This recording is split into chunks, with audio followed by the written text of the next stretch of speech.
महाराष्ट्राची कुलस्वामिनी आई तुळजाभवानी मातेला वंदन करतोय। राजमाता आणि राष्ट्रमाता म्हणून ज्यांना गौरवलं गेलं त्या आई जिजाऊ माँसाहेब यांच्या पवित्र स्मृतीला अभिवादन करतोय। निश्चयाचा महामेरू बहुत जनांचे आधारू अखंड स्थितीचा निर्धारू श्रीमंत योगी जाणता राजा राजाधिराज राजे शिवछत्रपती महाराज छत्रपती संभाजी महाराज यांना आपल्या सगळ्यांच्या वतीने त्रिवार मानाचा मुजरा करतो। भारतीय घटनेचे शिल्पकार महामानव डॉक्टर बाबासाहेब आंबेडकर यांच्याही पवित्र स्मृतीला वंदन करतो। मराठी मनाचे मानबिंदू हिंदुहृदय सम्राट आदरणीय सरसेनापती बाळासाहेब ठाकरे धर्मवीर आनंदीगे साहेबांना वंदन करतो। या देशाचं कणखर नेतृत्व आणि आपले पंतप्रधान आदरणीय नरेंद्र मोदी साहेब, या राज्याचे मुख्यमंत्री आदरणीय देवेंद्रजी फडणवीस साहेब, उपमुख्यमंत्री आदरणीय एकनाथ शिंदे साहेब आणि आज ज्यांच्या उपस्थितीमध्ये ज्यांच्या शुभास्ते आजचा हा भव्य दिव्य असा कार्यक्रम संपन्न होतोय ते आपल्या सर्वांचे आदरणीय अभ्यासू खासदार पियुषजी गोयल साहेब, आपले केंद्रीय मंत्री आहेत, माजी खासदार आदरणीय गोपाल शेट्टी साहेब, आमचे सहकारी मित्र, या मतदारसंघातून तुम्ही 3 वेळेला निवडून दिलं ते आमदार प्रकाशदादा सुर्वे, त्याचप्रमाणे आमचे प्रवीण भाऊ दरेकर, अतुलजी भातकरकर साहेब, त्याचप्रमाणे आमचे योगेशजी सागर आपले आमदार आहेत, त्यानंतर प्रकाश दरेकर नगरसेवक, गणेश खनकर गटनेते, निशादाई परुळेकर नगरसेविका, उपस्थित सर्व व्यासपीठावरील नगरसेवक असतील, नगरसेविका असतील, आपल्या दोन्ही पक्षाचे इतर मान्यवर मंडळी असतील आणि समोर बसलेला दोन्ही पक्षाचा जनसमुदाय आणि खास आकर्षण आहे ते दोन्ही बाजूचे कार्यकर्ते की ज्यांचा आमदार उठला का त्या बाजूनी घोषणा, दुसरा उठला का त्या बाजूनी घोषणा, या घोषणा कायमच्या एकत्र ठेवा यासाठी तुम्हाला आमची रायगडच्या मावळ्याची नम्रतेची विनंती आहे। म्हणजे आजचा कार्यक्रम आहे जनतेच्या हितासाठी, त्या व्यासपीठावरच्या ज्यांना संधी मिळाली त्यांनी सगळ्यांनी त्याचा प्रयत्न केलेला आहे।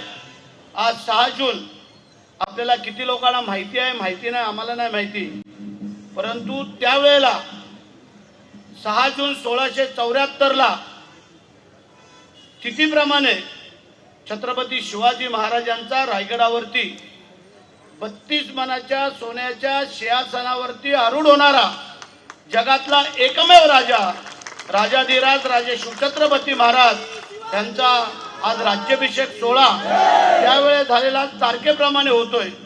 परंतु दादा आपला जो कार्यक्रम होणार आहे 27 जूनला हा तिथीप्रमाणे आहे आणि आज तुम्हाला आज मी निमंत्रित करतो पियुष गोयल साहेबांसहित सगळ्या व्यासपीठावरच्या मान्यवरांना, कारण मुख्यमंत्री उपमुख्यमंत्री सगळे येणार आहेत। गेले 3 वर्ष ही मंडळी सगळे येत आहेत, म्हणून आज सरकार आपलं मजबूत होत चाललेलं आहे, देशातलं पण आणि राज्यातलं पण। त्याचं कारण पण नंतर तुम्हाला मी सांगतो।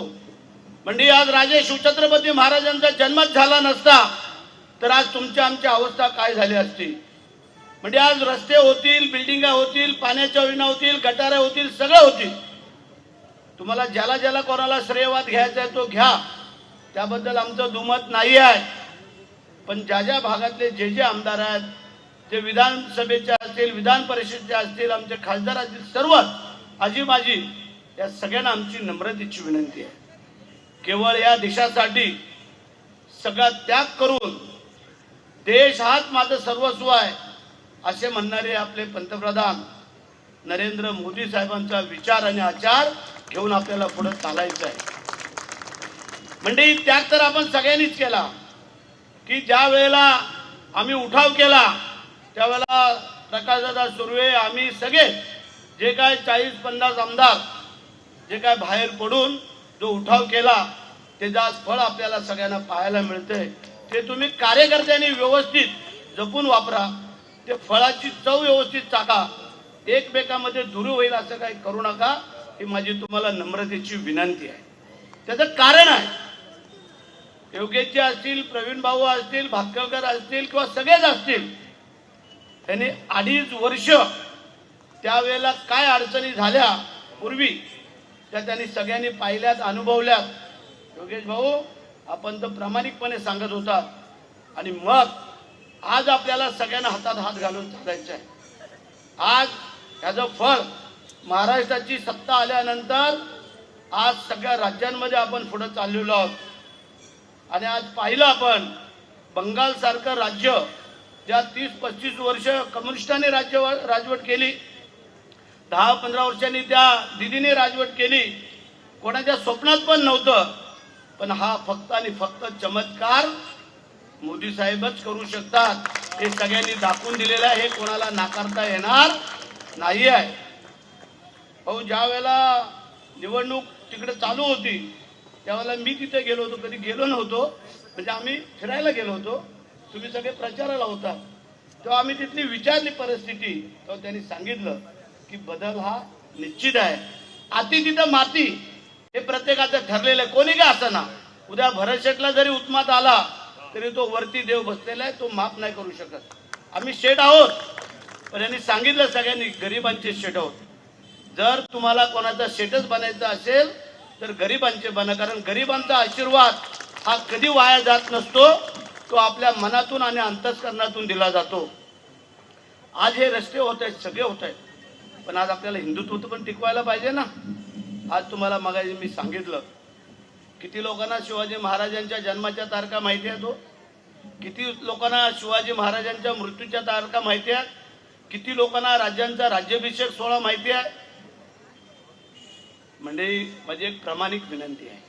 मी मगाशी सांगितलं, दादानी केलं, भातवळकरांनी केलं, प्रवीणांनी मदत केली, योगेशजी आपण तिकडे आहात, गोपाल शेट्टी पूर्वी खासदार होते, आता पियुष गोयल साहेब आले, सगळे आता नगरसेवक पण आपले इकडे आज चांगले आहेत. तुम्हाला सगळ्यांना युतीमध्ये चांगले दिवस आलेले आहेत. त्याच्यामध्ये कोणी मिठाचा खडा टाकायचा प्रयत्न करू नका, कारण एक चांगल्या स्वभावाचे खासदार आणि मंत्री तुम्हाला दिलेल्या तिथल्या जनतेने, हे लक्षात ठेवा.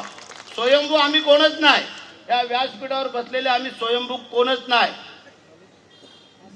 नेत्याच्या पाठीमागे जर जनता नसेल तर त्याला नेतेपद काय कामाचं नाही आहे. तसं आमच्या पाठीमागे जर तुम्ही नसाल तर आमचा काय उपयोग आहे. ज्या वेळेला असं म्हटलं गेलेलं आहे की सुखामध्ये सगळेच येतात, नातेवाईक शोधत येतात, पण ज्या वेळेला आपण अडचणीत असतो त्यावेळेला कोण असतं. म्हणून आमचा पडता काळ आहे हा कुठला असतो, निवडणुकीचा. त्या पडत्या काळामध्ये जे कार्यकर्ते आणि मतदार बांधव जे उभे राहतात त्यांना कधी कोणी विसरायचा प्रयत्न करू नका, ही माझी तुम्हाला हात जोडून नम्रतेची विनंती आहे. त्याचं कारणच आहे, आज 3-3 वेळा, 4-4 वेळा, 5-5 वेळा आमदार खासदार आम्ही बनतोय. हे कोणाच्या जीवावरती, हे माझ्या कार्यकर्त्याच्या आणि माझ्या या मतदार बांधवांच्या, माझ्या माता भगिनींच्या, युवकांच्या जीवावरती आम्ही बनतोय. काय प्रवीण भाऊला, प्रकाश दादाला सगळ्यांना माहिती आहे. पियुषभाई, आम्ही फार दुर्गम भागामधले लोक आहेत आणि अत्यंत वाईट परिस्थितीतून इथपर्यंत आलेलो आहेत. प्रवीण भाऊचे तर वडील कंडक्टरची नोकरी करायचे, आमचे वडील तर शेतीच्या शिवाय दुसरं काय माहिती नव्हतं. प्रकाश दादाचं गाव तिकडं आहे, तो नंतर इकडं आला, सगळं मोठं झाले, सगळे दोघे मोठे झाले. मी अजून तेवढा मोठे नाही झालो, फक्त मनाने मोठा आहे. मंडळी, त्याचं कारण आहे भाई, असं म्हटलं गेलेलं आहे की माणसाचं घर मोठं असण्यापेक्षा माणसाचं मन मोठं असावं लागतं. त्याचं घर मोठं आहे आणि मन खोटं आहे, त्याला काय उपयोग आहे. तुम्ही श्रीमंतांच्या घरी जा, लगेच तुम्हाला गाडी घोडा बंगला बेडरूम बाथरूम किचन सगळे दाखवत बसतात आणि निघायच्या टायमाला सांगतात अरे थांबा चहा ठेवायची राहिली. त्याच्या बायकोला दिसतो ना, अख्खं घर दाखवत असताना, बंगला दाखवत असताना. तुम्ही गरिबांच्या घरी जा, आमच्या माय माऊली लगेच तुम्हाला बसायला देणार, तांब्याभर पाणी देणार आणि लगेच सांगणार चहा ठेवतात, तुम्हाला चहा देणार. रात्रीच्या जर उशिरा आपण गेलो तर आमच्या ग्रामीण भागामध्ये बोलतील एवढ्या रात्री आलात, आता जेव्हा झोपा आणि सकाळी जा. सकाळी लवकर गेलो तर गावच्या ठिकाणी न्याहारी देतात, तुमच्या मुंबईच्या ठिकाणी नाश्ता देतात. तर बोलतात एवढ्या लवकर आलात, आता न्याहारी करा आणि मग जा. ही आपुलकी, ही आत्मीयता ही गरिबांच्याकडे असतात. त्या सगळ्यांनी आम्हाला, तुम्ही गरिबांनी जे काही मतदान केलं त्याच्यामुळे आज आम्ही सत्तेत आलो. भरत शेठ कसला आमदार झाला असता, प्रवीण भाऊला कुठलं पद मिळालं असतं, दादा कुठं आमदार झाला असता, भातकेलकर कुठं झाले असते. पण म्हणजे एक सांगतो, आजकाल पियुष भाई एक रेकॉर्ड आहे, हे लोक सांगत नाही, त्यांनी सांगायला पाहिजे. ज्या वेळेला 2.5 वर्षाचे नंतर आपण सत्तेत आलो आणि तुम्ही पण मोठं मन केलं वरून आदेशाला, आम्हाला स्वप्नात पण वाटलं नव्हतं की आमच्या शिंदे साहेबांना तुम्ही मुख्यमंत्री कराल. पण तुम्ही मुख्यमंत्री केलं वरून आदेश आल्यानंतर. आणि त्यावेळेला मंत्रिमंडळाचा विस्तार होता, त्या विस्तारामध्ये 9 खाते म्हणजे आम्हाला दिली होती मंत्रिपदाची, त्यात भरत शेठला पण दिलं होतं रायगडच्या वतीने. पण तुम्हाला सांगतो की काही आमचे आमदार थोडे अडचणी निर्माण केल्या. मग आमचा नेता जर अडचणीत सापडला, भाई सकाळी 4:30 वाजता एकनाथ शिंदे साहेब, मी होतो, उदय सामंत होते, आम्ही सगळे होतो. तर साहेबांनी बोलले शेठ अडचण आहे. तर माझ्या थोडी लक्षात आली. मग बोला हरकत नाही, जर आमचा नेता अडचणीत आहे आणि कार्यकर्ता त्या पदासाठी हट्ट धरायचा, महाराष्ट्राच्या इतिहासामध्ये भाई 2.5 वर्षाचं मंत्रीपद सोडणारा हा भरत शेठ आहे, हे कोणाला नाकारता येणार नाही आहे. म्हणजे आम्हाला परत वाटलं की 15-20 दिवसांनी महिन्यानं आम्हाला मंत्रिपद मिळेल. पण ते परत तिसरी आघाडी तुम्ही जॉईन केली आम्हाला महायुतीमध्ये, आमचा पत्ता कट 2.5 वर्षामध्ये. पण भरत शेठ डगमगला नाही आणि ह्या वेळेला मला परत मंत्रिपद दिलं. मी समाधानी आहे. आता पालकमंत्र्यांची रस्सीकेस आहे, थोडं पियुष गोयल साहेब, आज तुमची जबाबदारी आहे, तुम्ही पण वरती सांगणं गरजेचं आहे. त्याचं कारण आहे, कारण आता वाटाघाटीमध्ये कोकणातली सीट प्रवीण भाऊला पण माहिती आहे, दादाला सगळ्यांना माहिती आहे की 1 नंबरचं मतदान आमच्याकडे होतं, 2 नंबर बीजेपी, 3 नंबर राष्ट्रवादी. परंतु आम्ही सगळ्यांनी, शिंदे साहेबांनी सांगितलं, देवेंद्रजी साहेबांनी सांगितलं की बोलले शेठ आपल्याला कुठंतरी पाठीपुढं, म्हणून 6 सीट बिनविरोध आल्या. त्यामधली कोकणातली 1 आली, ठाण्याची 1 आली आणि इतर 4 ठिकाणच्या अशा 6 सीट 17 पैकी आपल्या बिनविरोध आल्या. आता 11 सीटमध्ये लढतोय आपण, त्या 11च्या 11 सीट आपण महायुतीमध्ये काढणार आहोत. त्यामुळे काळजी करायचं कारण नाही. म्हणजे काय आहे हो, दादानी मेहनत घेतली, भातकेलकर साहेबांनी मेहनत घेतली, तुम्ही त्याला सपोर्ट केला, प्रवीण भाऊंनी सहकार्य केलं, ज्यांना ज्यांना शक्य झालं. कोणासाठी केलं? गरिबांसाठी केलं. आज 300 लोकांना आपण घरं दिली, 37 लोक राहिलेली आहेत. माझं म्हणणं आहे की आपण त्या 37 लोकांना आपण द्यावं आणि संपूर्ण 100% आशीर्वाद त्या गरिबांचे घ्यावेत असं मला वाटतंय. पुन्हा एकदा मी तुम्हाला सगळ्यांना विनंती करतोय, 27 तारखेला शिवाजी महाराजांचा राज्याभिषेक सोहळा रायगडावरती होणार आहे. तिथीप्रमाणे शासनाने मान्यता दिलेल्या तिथीला, मगाशी सांगितलं, हा राज्याभिषेक सोहळा आम्ही हाताच्या बोटावर मोजण्या इतक्या लोकांनी सुरू केला आणि त्यावेळेला सुरू केल्यानंतर त्याचं वैभव वाढत वाढत गेलं. तरुणाई आकर्षित झाली. कसलाही विचार न करता लोक गडावरती येतात. तुम्हाला वाटेल पाऊस आहे, वारा आहे, काय करणार? अरे ज्या राजाने आपलं 50 वर्षाचं आयुष्य केवळ आपल्या देश, देव आणि धर्मासाठी दिलं, त्यांच्यासाठी आम्ही एक 3 तासाचा कार्यक्रम असतो आणि त्यासाठी आपण सगळ्यांनी यावं अशी आमची विनंती आहे. त्यामधलं एकच गणित सांगतो की आमचे पियुषभाई भातकेलकर साहेब, आता सांगतो तुम्हाला की आमची संत मंडळी आहे.